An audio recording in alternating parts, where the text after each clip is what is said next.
My name is Madhusudhan. I'm from Mumbai, formerly known as Bombay. So I wanted to talk about a little bit about my experience over the Kailash trip over the last 10 days. So the first thing I want to highlight is, we've lost track of time. I don't know which day it is, which hour it is. All we're doing is trying to see what needs to be done next. And I don't think that's possible in an environment outside of the environment we've been in. We're in the presence of Mohanji. We're in the presence of a lot of divine beings that we cannot see, and this land is sacred. And it's put us in a space which is not possible for us to attain on a daily life unless somebody really tries hard. And maybe the key lesson for us to take away from here is to see how we can replicate some of this on a day-to-day basis. A few days back, we had an impromptu satsang with Mohanji, and I was sharing that all that I feel at this point of time is a sense of fulfillment and contentment. It's like you don't really need anything more. You just feel very happy.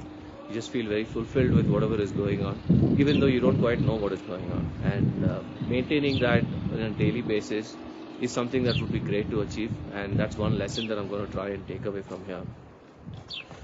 Coming to the Mansarovar dip and the parikrama itself, as many others would have already said by now, the Mansarovar dip was quite magical. The water is unbelievably cold. I had also the privilege of clicking pictures of Mohanji when he was taking his dips. So I have yet to see all the pictures, but I know that what I saw over there, it was clearly Mohanji was not his physical self at all. He was in a very different zone. His eyes were blazing. His body was shivering, but Mohanji, the consciousness was in full expanded state, and he was shivering even as he came out of the water. I had the opportunity to do abhisheka for him and also get his blessings while he was still in the sacred lake. And later, when I went to do my dips, after the first 2 or 3, I don't remember what I did. I just completely blanked out, and that blanked out state has stayed on for some amount of time. The 3 days of the parikrama,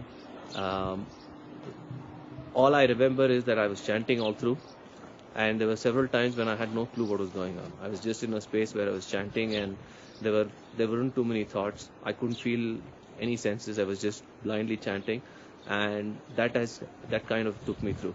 What also helped immensely is before we started, Mohanji said, "You'll do well.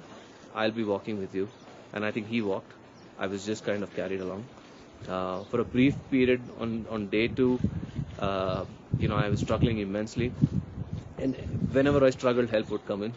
When we were just beginning the ascent, the pony guy that we had hired was putting immense pressure on me to get onto the pony.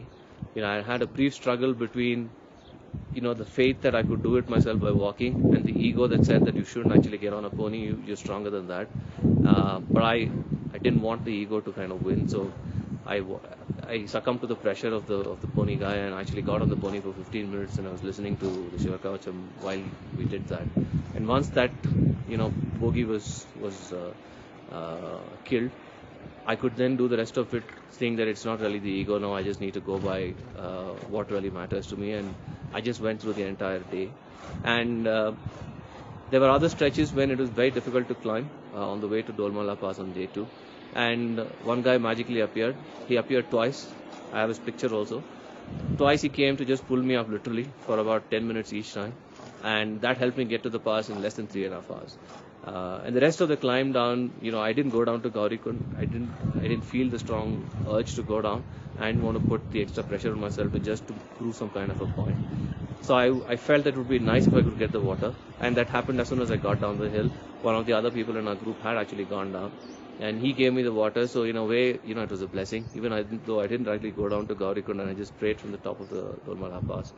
The water came to me, the blessings came to me, so which was very fulfilling. And then the rest of the walk on day 2 and day 3, were just kind of easy.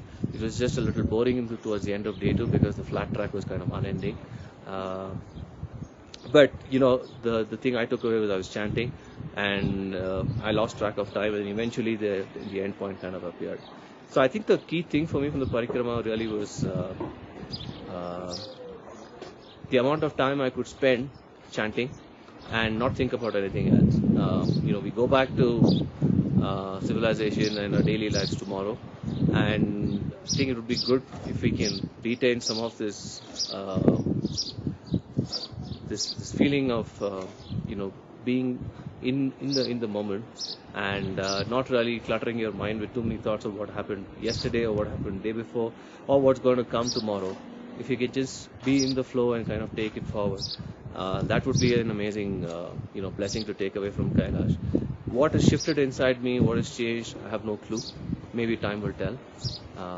But I know for sure that it's just divine grace and the Guru's grace that has brought us this far, and that will continue to take us further. Thank you.